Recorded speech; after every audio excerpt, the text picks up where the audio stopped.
kamusta po? hello. Nandito po Kamusta? tayo ulit sa ating payong kapatid. At syempre, marami mo nang ulit po mga bagay na gusto nating maliwanagan. Oo. Lalo't kay araw na ito, si Ate Tosca po ay meron po mga gusto rin po mga itatanong. Oo. Para may paliwanag ni Kuya Bong. At ni Kuya Erwin, actually, mga kuya, alam ko po marami sa ating mga nanonood na talagang natutulungan ninyo sa mga inyong mga payo. Pero pwede po bang parang ating mga nanonood, ako rin po hihingi ng payo sa inyo. Oh, sige naman. Kasi po sa araw-araw na ginawa niyo, salamat po, thank you Lord Jesus. Mahilig po kong yung magsulat-sulat sa journal, yung mag-quiet time sa umaga.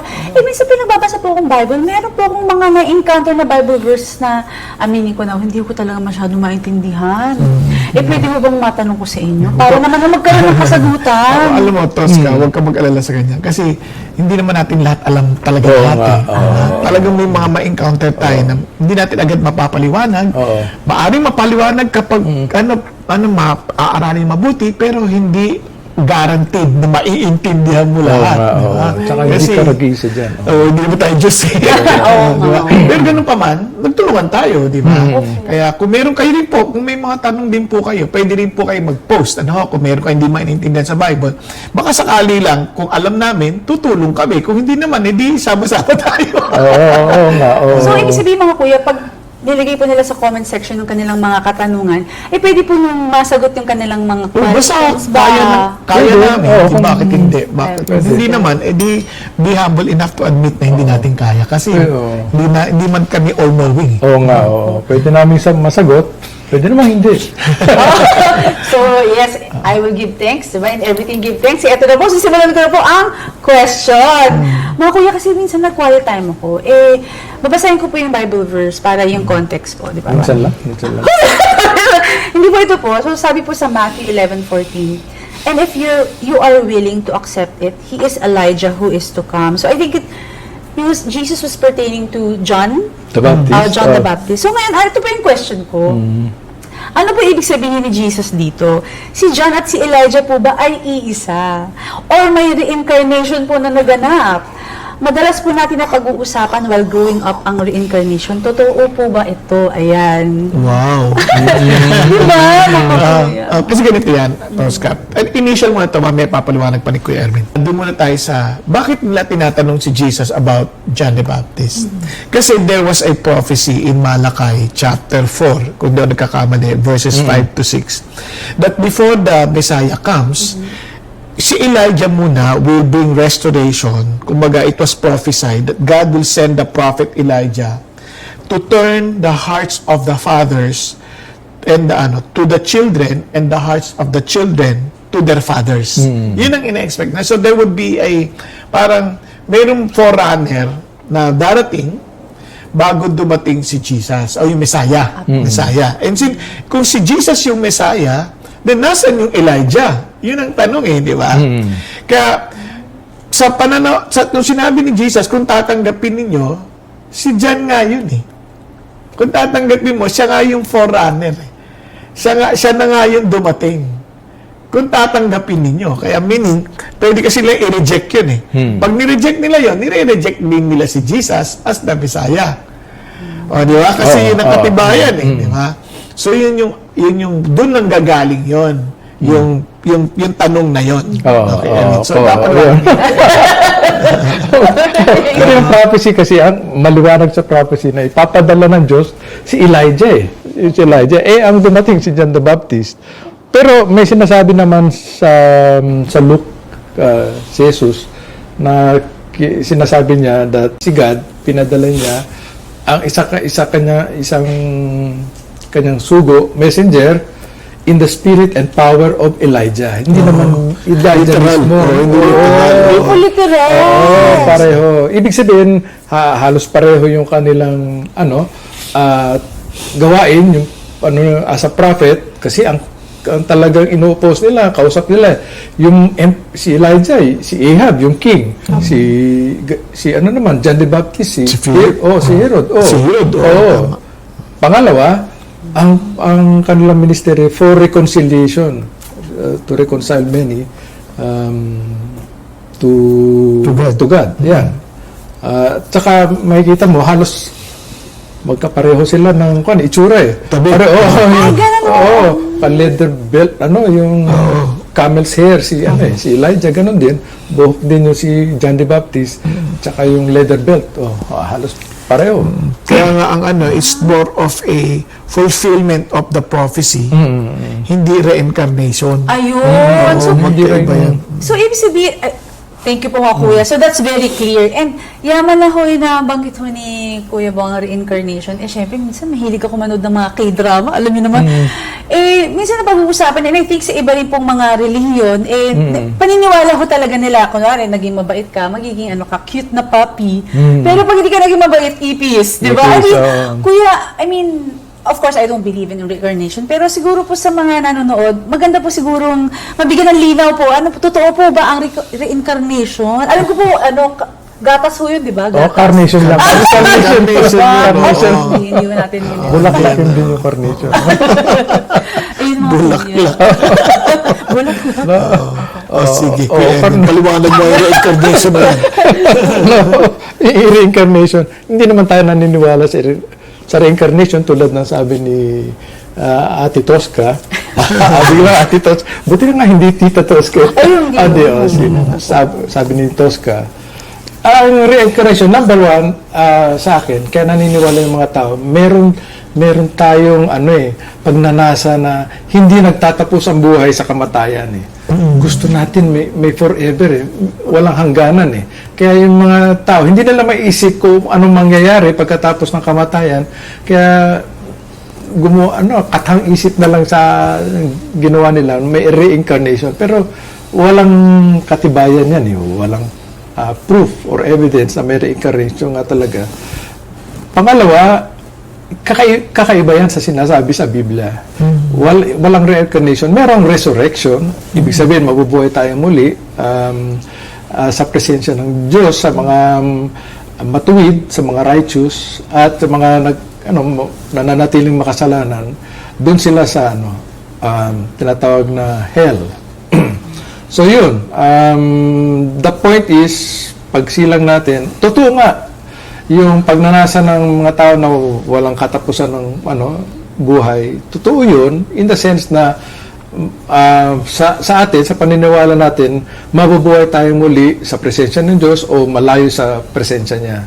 Pero sa mga iba, hindi nila naisip yan, gusto nila na babalik ulit sila dito sa mundo. Palagay ko, pagbalik nila, tapos na yung World War IV. Wala nang mundo nun silang babalikan. Ipis na silang lahat. Saka ang maliwanag sa Bible, bawat isa sa atin, the moment we leave this body, we will be in the Lord. Kasi sabi sa 2 Corinthians chapter 5, ang linaw nun si Paul mismo was saying this. Sabi ni Paul, na paalala niya sa ating lahat, ito sabi niya, babasahin ko na lang din para mas accurate tayo. Sabi niya, for we know that if the earthly tent, referring to our body, which is our house, is torn down, we have a building from God, a house not made with hands, eternal in the heavens. For indeed this house we groan, longing to be clothed with our dwelling from heaven, inasmuch as we, having put it on, will not be found naked. For indeed, while we are in this tent, we groan, being burdened, because we do not want to be unclothed, but to be clothed, so that what is mortal will be swallowed up by life. Now he who prepared us for this very purpose is God, who gave to us the Spirit as a pledge. Therefore, being always of good courage, knowing that while we are at home in the body, we are absent from the Lord. For we walk by faith, not by sight. We are of good courage, I say. I prefer rather to be absent from the body and be at home with the Lord. Di ba? Therefore, we also have our ambition, whether at home or absent, to be pleasing to Him. So, ang idea, if we are present in the body, wala tayo sa present. Wala yung in literal na nakasama natin si Lord. Ngayon, kapag absent tayo sa body, present tayo in the Lord. Di ba? Yun ang kasama natin. So, si Paul, niniwala siya na when a person dies, diretso ka kay Lord. Ayun. Kung kay Lord ka, ha? Pero kung hindi ka kay Lord, obviously, sa punishment ka. Yun yung sinasabi na a place of torment. Yun, yung Hades na tinatawag na doon muna. Kasi that Hades will be thrown into the lake of fire in the final judgment. Kasama doon lahat na nandogaling, ng mga death na nandoon. So, yun yung sinasabi sa Revelation 20. So, dito, pinapakita sa atin na walang umiikot. Parang ano yun, na para pagdudusa ka dito, para... Cycle yun. Walang Kaya, paniniwala yan ng maraming tao because God has placed eternity in the hearts of men. So, sometimes they try to interpret it that way. Para... hindi kasi nila maintindihan parang nonsense kasi kapag walang eternity. Di ba? What's the point of all the things that we're trying to achieve in this world? Tapos pagdating wala pala eternity, saan lang pupunta yan? Sayang. No? Sayang lahat ng pinagpaguran natin. No? Paikot-ikot. Saka gumagawa lang sila ng kanilang sariling hope. Ano ba yung hope sa Tagalog? Kasi pag cycle nga naman yan, merong hope na meron ka pa rin maasahan na mai-improve pa rin yung buhay mo somehow, no? O hindi ngayong buhay na to, sa susunod na buhay, may hope. Kaya lang yan ang tinatawag na false hope. Hindi totoo yan. Kasi walang basihan. Walang basihan yan eh. Mga kuya, ang saklap na biruin mo. Doon sa iisip mo, minsan puppy ka, biglang magiging squirrel, magiging ipis.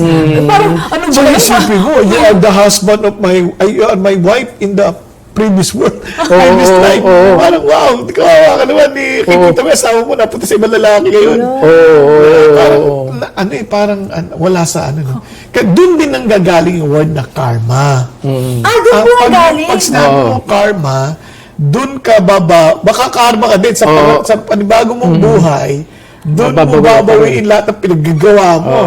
Kaya iba yung sa Bible na you shall reap what you have sown. Yun habang buhay ka, doon yun, tsaka eternity. Doon yung effect.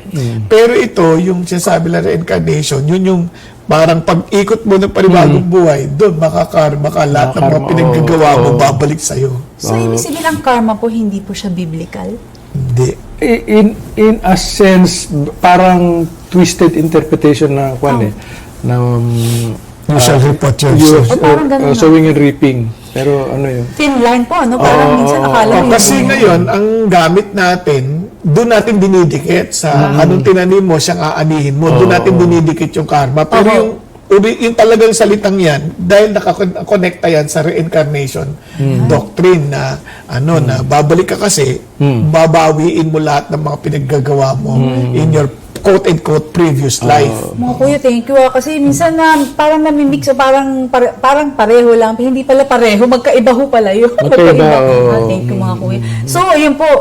Unang question pa lang po yun. Pero may naisip na akong bago. May isa pang bago. Tapos yung isa pa pong time na nagka-quiet time, syempre, meron din po kasing kanta yung Cover Me With Your Right. Cover Me With Your meron po palang Bible verse na gano'n sa Exodus 33:22. Okay lang mo, basahin ko po. Sige. And it will come about while my glory is passing by that I will put you in the cleft of the rock and cover you with my hand until I have passed by. So, ang question ko po, why did God cover Moses with His hand? Imagine ko, malaking kamay ba yun? Parang, bakit kailangan i-cover si Moses ng hand ni God? And how is this relevant in our lives po ngayon? Para ma-apply ko rin po ba yung Bible verse na yun sa buhay po? Kaya nga, sabi ko, basahin mo yung kabuuan mo. Kasi ando doon na yung sagot. Pero kuya, please, sabi, explain. kinover niya para sabi ni Lord, no man can see me and live. Protect niya si Moses. Kasi pag nakita siya, pag tumingin si Moses sa kanya, hindi siya magtatagal na mabuhay. Kasi po, Kasi you cannot see the glory of God and live. Yun ang kon eh. Kaya nga, siguro dahil sa ano nating makasalanan, hindi natin kakayanin na matitigan ng Diyos in all His glory at this point. Pero eventually, we will be in the presence of God, makikita natin yan. Sa ngayon, hindi po pwede yun. Mamamatay ka. Ngayon, siguro naisip kong parallel, yung transfiguration. Si Peter, James, and John, nung nagbagong si Jesus in all His glory, nando doon, Pero hindi naman sinabi sa Biblia na na tinitigan nila ang Diyos doon. In fact, sabi doon, when they lifted up their heads, ibig sabihin hindi sila nakatingin sa glory ni Jesus. So, saka lang nila nalaman na wala na si Moses at saka si Elijah sa tabi ni Jesus. So, even at that point, hindi pa rin nila tinitigan yung glory ni Jesus. Kasi, sa akin, ang application dyan is, you cannot just approach Jesus any way you want, anytime you want. Ganon. Kasi sabi niya sa Leviticus yata yun, sabi niya, I must be treated as holy. You cannot just approach me as holy. Ito yung panahon na na namatay si Nadab at saka si Abihu, dun sa nag-offer sila ng strange fire. Sabi nila, by those who come to me must treat me as holy. Hindi basta-basta. Kasi kung imagine, no, if you see the full intensity of His glory, mahirap. Parang araw yan eh. Hindi mo pwedeng titigan eh pag yung full intensity ng kanya. Yung kaya masisira mata mo eh. Kaya kailangan mo ng protective glasses. At napakalayo pa natin. Yes, layo pa niya. Pag nandoon. Imagine mo si God. Wow. Ngayon, si God, kaya yung God's hand, kinover niya. Parang protection niya yon kay Moses. Diba? Kasi katama yung sabi ko, nobody who sees me will live. Mamamatay ka talaga eh. Now, kasi sobrang tindi ng glory. Pangalawa, yung hand na yan will also be parang expression of intimacy and relationship ni God sa atin. Wow. Isipin mo, alam niyang hindi pwede. Pero He made a way para nang mapadaman niya sa iyo na dahil favored kita, parang ganun, dahil gusto kong ma-experience mo yung grace ko sa iyo. Ako na gagawa ng paraan, i-cover kita. 'Di ba? Para makita mo pa rin yung likod ko, 'di ba? Parang kagwaga, ako mismo gusto kitang maka-fellowship.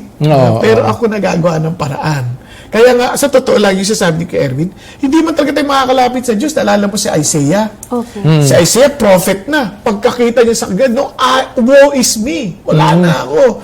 Alam niya, I am a ruined man. Bakit? Because I'm a man of unclean lips. Isipin mo, unclean lips, prophet. Eh bakit? Kasi nga, even yung best mo para feeling mo that would make you acceptable before God is really something not qualified, no, in the holiness of the Lord. Kahit ikaw na po pinakamabait sa pamilya mo. Tingnan mo yung binanggit ni Kuya Bong, yung mga angels na nando doon. Nakatakip yung mga Angels na po yun. Angels na yun eh. Nakatakip yung mukha, nakatakip yung paa. Ganun yung holiness ng Diyos. Talagang sobrang, talagang, pero, siya pa rin gumawa ng paraan. Pinatawad niya si Isaiah. Ngayon tayo ganun din. Si Jesus ang binigay niya. Ang galing! Connected pa rin. Para just to show us na ang heart ng Diyos, He wants us to be with Him. So, He made a way. Kaya yung God's Son, it's a very good reminder of relationship and intimacy. And of course, God's protection. And revelation. Parang He wants to reveal Himself to us. Sabi, Lord, ba't ayaw mo pakita sarili mo? Hindi, gusto ko nga, ayaw nyo lang. At saka hindi po pwede rin mga kasalanan. Kaya nga, ang bait ng Diyos, He even made a way through His Son, Jesus Christ, in order for us to have that relationship with Him. Tinanggal niya muna yung kasalanan para makita natin siya in all His glory. Praise God. So, may darating po ba yung panahon na makikita talaga natin si Jesus face to face? Like, Jesus, ganun? Kasi yun ang essence ng eternity. Na makasama natin siya. As in, makakausap po natin siya like, Jesus, ganun? Hindi ko ma-explain how, pero kunyari tayo, hindi natin nakikita physically si Jesus, but we can sense Him.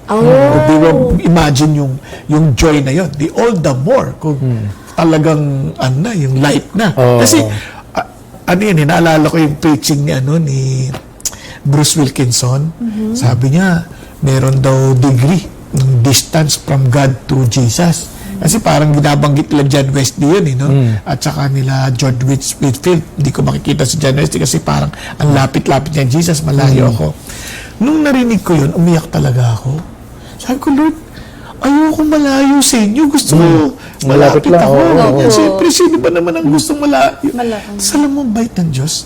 Habang nagdadrive ako, nung pinipipray ko yun, yung liwanag ng araw, parang umano sa akin eh. Wow. Tapos it dawned on me, sabi niya sa langit, wala ng araw, wala ng buwan. Kasi ang ilaw mo si God. Wow. Di ba? Di ba? Sabi ko, kung si God yung ilaw, lahat ng tatamaan ng ilaw representing katabi mo si God. Oo nga. Di ba? So, iyak ako God is ngayon, sabi ko, everywhere. yes, katabi ko si Jesus pagdating sa langit. God is everywhere. Parang, hindi ka malayo sa Diyos because of Jesus. Di ba? May tanong po ako kasi, alam niyo, total, pagkakataon ko to. Kapatid, pwede po ba, I mean, I don't know kung nasa Bible po yun na, pag Lord willing, nasa heaven na po tayo, makikita natin si Jesus walking dyan, gano'n. Si Jesus. Si Jesus As I've naglalakad said, dyan. hindi ko gano'n. hindi naman Ah, alam. hindi naman ko alam ang alam. image. It may be that way kasi katulad ni okay. Adam tsaka ni Eve. Oo. They were talking to God eh. Oo. Di ba? Pwede yun. Pwede yun. Kasi di ko talaga, basta based lang sa scripture, si Adam nga tsaka si Eve, kausap nila si God eh. Di ba? Walking in the garden. In the cool of the day. Tapos, kausap nila si God. Kaya lang, natakot sila when they ate the forbidden fruit. Biglang they learned that they were naked, hiyang-hiya sila kay Lord. Si Jesus kasi, God in human form. Pero ang talagang ng Diyos is, sabi sa Bible, God is spirit. Spirit, wala namang yan eh. Parang napaisip lang ako ng panahon ng buhay si Jesus sa earth. Parang nakikita na si Jesus walking, God walking on earth. Tama po ba? Pwede naman niya i-reveal sarili niya. Pwede niya i-reveal. Kaya doon sa Mount of Transfiguration, na-transfigure siya, pinakita niya yung glory niya. Kaya lang, sa tingin ko, hindi nakatingin talaga sila Peter, James dyan dahil hindi nila matitigan eh. Kasi sabi, so white na walang ganong pwedeng palinis ng damit na napakaputi. Sobrang puti siguro. Mas maputi pa O kahit sa Revelation, kasi sa Revelation, nakita rin siya ni John eh. Di ba? Parang nagliliyab na apoy eh. So, he can reveal himself in so many ways, pero at least you know it's him. Amen. Wow, thank you po. Pasensya mo ko yung kulit ko. Marami akong tanong. Hindi dati na. Sana na sila. Mga kuya, may isa po, okay lang. Oo, Ito, sige lang. galing din. Ito po, naghuhugas ako ng pinggan naisip ko po. Ito po yung, kasi alam niyo naman po makarelate. May mga ilan-ilan po nagsasabi na ang buhay daw po dito sa mundo na ito ay parang impyerno na sa hirap, mga kuya. So, is it possible to have heaven here on earth or shall I wait until I pass on to the next life to really experience heaven? Is heaven a literal place only or heaven can mean another thing? Hirap nun, Hindi, ganito. Una-una, itong mundo, obviously, naging part ng consequence yung sin. Di ba? Kasi nga, because of sin, pati nature naapektuhan. Kaya nga they're awaiting for the coming of the Lord, of the restoration. Sa Romans 8, mababasa mo yan. Kasi nga, because of sin, naapektuhan talaga pati creation. Dati, biruin mo, yung mga hayop, ang kinakain lang nila, damo, plants. Biglang na-force sila kumain ng laman. Di ba? Because of sin. Tayo rin. Di ba? Tayo, prutas. Kaya lang, biglang naging Samgyup. pati, di ba? Pati hayop na. Di ba? Di totoo. Epekto yan. Just sinisira natin ang mundo. Epekto yan. Grabe. Kaya nga naghihintay sila rin ng restoration. Ngayon, kaya parang impyerno. Kung dito hirap ka na, how much more yung impyerno, which is really meant for judgment of the wicked, di ba? Ngayon, how about heaven? Ang heaven, sa totoo lang, ano bang excitement mo sa heaven? Streets of gold? Ano excitement sa heaven? Ganda siguro. Di ba? No? Sobrang Oo, ganda. ganda. Pero ang totoo niyan, ang excitement sa heaven, si Jesus. Si God. Yung mahal na mahal mo, makakasama mo for the rest of eternity. Kasi, what's the point of going to heaven na hindi mo gusto yung makakasama mo sa heaven? Na parang hindi mo gusto si Jesus. Kaya nga, ang issue ng sa Lord, relationship with Him. Kaya sabi ni Asaph, home have I in heaven, but you. Di ba? Hindi naman, besides you, I desire nothing on earth. Kaya, kahit nasa lupa ka, kung close kayo ni Lord, at least meron kang foretaste Wow. of heaven. Foretaste lang, hindi pa fullness. Oo nga. Oo. Pero pag nandun ka na, imagine mo, kasama mo na siya for the rest of eternity. Oo. Yun na yung fullness na you will keep on knowing and growing and understanding and learning who God is in your life, in personal level, in a Oo. personal level. Yun, oo. Boss, sarap nun. Oo, kasi sabi nga, heaven is the presence of God mismo, hindi ba? Yes. Ano sinasabi ng Bible sa presence of God? In your presence There's is fullness of joy. Biro mo, hindi mo Sarap. Oo. Mahirap isipin, pero ang saya-saya Kaya, mo, no? naalala ko yung sabi ni Jesus, di ba? And this is eternal life, that they may know you and the one whom you have sent. Now, ano yung word na know? It's intimacy. Intimacy. Intimacy Ginos with the ko, Lord. di ba? Intimate kayo with Jesus. Kaya nga parang buhay mag-asawa. Nung bago kayo mag-asawa, parang kulang yung oras eh. Parang kulang yung oras na magsama kayo. Kasi nga, hindi pa kayo magkakilala na gusto na. Oo nga, oo. Parang foretaste lang. Oo nga. Nung nakilala mo na, nakita Ayun, mo na imperfection, Sobra-sobra na yung oras. Parang bilang ka ng bilang na oras. Kasi nga, imperfect tayo. Kaya imagine being with the Natatawa perfect ka. God. The perfect God. And we are perfected by God. Imagine yung perfect na yon to be together. Parang time will never be enough. It requires eternity to enjoy. Ganda. Oo. Kaya this is eternal life. Oo. Eternity. Biro mo eternity yun. Eternal life, yung relasyon mo kay Jesus, for all eternity yan. Buhay na walang hanggang katapusan yung iyong kaligayahan. Kaya sa lupa, you can still experience the foretaste. Kasi of that heaven, kayong dalawa, nag-enjoy kayo eh. Ng Lord eh. Ngayon, yung malayo ka sa Diyos, Ay, naku. yan ang hell. Hell na kaagad eh. Hell, Di lalo na yung ma-separate kang hindi mo na siya makikita. Hindi mo siya makikita. Wala. Forever na Kasi talaga. yung total darkness ka eh. As in, wala na as in, doon na forever. As in, Forever wala na, nang Pero, lifeline. pero ang sabi naman sa Bible, hell was created for the devil and his angels. Para sa kanila yun eh. Pero, sa mga masasama, ayaw talaga. Sumama sila kasi ito. Oo. Choice mo nila yun. Choice yun. Now, noong una, Kuya Erwin, tinatanong ko yun. Sabi ko, kung yun ay apoy, ba't ang dilim? Hindi ko maintindihan, ano? Ito, alam mo, napaunawa sa akin. Yung dilim na sinasabi, yung total. Napansin mo ba yung pag may sakit ka, in total pain ka, na parang kahit wala kang makikitang tao, kahit andyan yung tao, hindi mo sila, parang nag-iisang feeling mo. Na parang lahat madilim because of the pain. Yun yung description na wala kang makikitang liwanag. Yung hell, yun ang description ng hell. Yun ang description ng hell. Kaya, naglulukuhan lang yung mga nagiinuman. Sabi, magkikita-kita tayo sa impyerno. Wala. Hindi totoo yun. Hindi nila alam yung sinasabi po nila, no? Hindi nila alam yung gravity. Mag-isa ka sa impyerno. Ay, mag-isa lang. Yun yung total pain ka pag may sakit ka, yung total pain ka, walang magagawa yung comfort ng kaibigan, walang magagawa yung presence ng yaman, walang magagawa yung lahat ng bagay sa paligid mo. Kasi you seem to be so all alone in despair. Sa tingin ko po, wala na pong sasaklap doon. Wala. Kahit magsisigaw ka, walang makikinig sa'yo. Wala eh. No hope. Wala naman sila may tutulong sa'yo. No hope. Tapos everyone is suffering. Kaya mga kuya, sana po ngayong darating na Pasko, talagang yung regalo na, yun talagang the best gift talaga, no, si Jesus. Sana talagang Yes. natin. Ano? Kaya kung tanong mo sa akin, ngayon pa lang, kung hindi totoo si Jesus sa'yo, wala kang foretaste of heaven, how can you expect heaven? Wala eh. Kaya ang tao, laging hanap for something to satisfy them kasi hindi pa na-experience yung fullness ng satisfaction nila sa Diyos. Ako mga kuya, maraming salamat po dahil naintindihan ko na po yung mga pinagbababasa ho sa Suwayata. Pero sa totoo lang, hindi naman talaga natin fully describe yung heaven and hell. Hindi natin ma-describe ng mabuti. Pero malaking by tulong faith po yun. Pero kuya, thank you. Malaking tulong po. So, mas na-enjoy ko na po Ibig ngayon. sabihin, kung ano man yung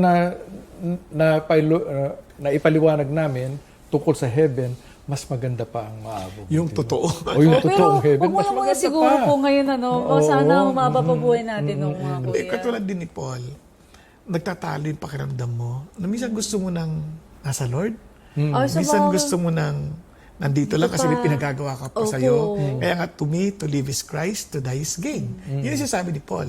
Ganon din yung nangyayari sa atin. Minsan gusto mo nang kasama si Lord na for the rest of your eternity. At minsan, total na experience mo yung foretaste niya. Marami ka pang gustong abutin para madala mo rin kasama sa Panginoon. Amen. Family niyo po, di ba po? Kamag-anak, mga kaibigan, Yes. mga mahal sa buhay. Ganun. Amen. Alam mo, ganyan yan. Nagkasakit ako nung COVID. Parang naramdaman ko yung talagang point na may pwede akong sumama Umuwi na sa umuwi na sa kay Lord sabi ko prayer ko, Lord, baka naman gusto ko pang alagaan yung pamilya ko. Yan. talaga. Tapos naalala ko si Hezekiah. Sabi ko, si Hezekiah nabigyan niyo ng 15 years 15 years. Baka naman pwedeng humingi ng 15 years. Tapos napagaling nga ako. Nung gumaling ako, sabi ko, bakit 15 years lang ang hiningi? Times 2. Nakakailan taon na? Baka times 2 po yan. Kadala- Kuya, times kadala- 2. Biglang gano'n nakakailan taon ka na ngayon. Naku, nakadalawa ka na. Kadalo. At dahil po dyan mga kuya, maraming salamat po. Sana po marami rin po kayo natutunan sa ating mga kuya. Sobrang blessed po ako. Kaya mga kuya, okay po ba? Hihirit pa rin ako ng words of encouragement at syempre po yung tagline na susunod. Anong tagline na susunod? I mean, words of encouragement po. So, thank you po mga kuya. Siguro maybe to encourage our mga kapatid na yung to read the Bible, parang ano po ba ang maidudulot ng word ni God talaga sa atin? Parang, Alam mo, naalala ko yung preaching ni Spurgeon. Sabi niya, when you preach heaven, show a smile, be happy, be excited, ganyan. When you preach hell, your natural face will do. aray ko, ano ba yan? Ayun. Alam nyo, gusto nyong ma-attract yung mga ibang tao sa heaven, ipakita nyo na kayo ay nabubuhay, encourage kayo dahil meron kayong inaasahang mas maganda pa sa buhay dito ngayon. Yun yung heaven na yun. Kaya, yun na nga, babalik tayo doon sa nakaraan. Rejoice always. Rejoice. In everything give thanks. Pray unceasingly. So yun, ang aking may babanggit sa inyo. Yay, Kuya Mo. Ako, alam mo ninyo, napakasarap na maintindihan natin yung ganda ng salita ng Panginoon Diyos. Kaya minsan, hindi natin naintindihan, hindi naman masama magtanong, di ba? At di man natin masagot lahat, purihin ng Panginoon Diyos kasi He will reveal to us what is necessary for us to enjoy Him. Pero ito po pinaka-importante. Alam mo ninyo, mahal na mahal tayo ng Panginoon Diyos. Kaya siya na mismo gumawa ng paraan para po tayo makalapit sa Kanya, ma-experience natin siya. Binigay niyang Kanyang bugtong na anak na si Jesucristo at siya po ang nagdusa para po sa atin. Siya po ang namatay, ngunit salamat sa Diyos. Siya po yung muling nabuhay ayon sa kasulatan upang ang sinamang nagtitiwala sa Kanya ay mabigyan din ng buhay na walang hanggan. Kaya naman, mararanasan nyo yung katinayan na siya ay buhay. Kaya sa lupa pa lamang, ma-experience nyo na totoo si Jesus, totoo ang Diyos. At doon, lalo mo pang mapapagtibay na the more you get so in love with Him, na sa totoo mong karanasan, lalo ka magiging excited to see Him in eternity. Di ba? Parang ngayon pa lang na-experience ko na si God, di lalo pa, pag nadumating na yung katotohanan, makikita ko na siya face to face. Pero sana nga po ay talagang ngayon pa lang ma-experience natin. Kasi kung hindi, yung religiosity natin, walang kwenta yan. Kasi God is not after our religiosity. After siya sa reality ng ating relationship sa Kanya. Kaya, this is eternal life, that they may know you. Sabi nga ni Jesus. Makilala nila si God. Makilala na intimate sila kay God. And the one whom you have sent. Maging intimate tayo kay Jesus. Paano mangyayari yan? By allowing the Holy Spirit to live in us and really experience the love and joy of being with God and with His Son, Jesus Christ. Sana po ay ganung araw na to, yan din ang ating panalangin sa Panginoon. Lord, mabuhay kayo sa akin. Lord, tinatanggap ko kayo, Panginoon Kristo, bilang aking Panginoon at tagapagligtas at tunay naging matalik na kaibigan, di lamang matalik na kaibigan, kundi aking Ama at aking aasahan sa lahat ng sandali. Kaya maraming salamat po at pagpalain tayo lahat ng Panginoon Diyos. Amen. Siyempre, Kuya, please tagline. Tagline. Kaya kahit na po umulan, Umaraw. Oh, bumagyo. at kung kailangan po ninyo ng payong, andito po ang Payong kapatid.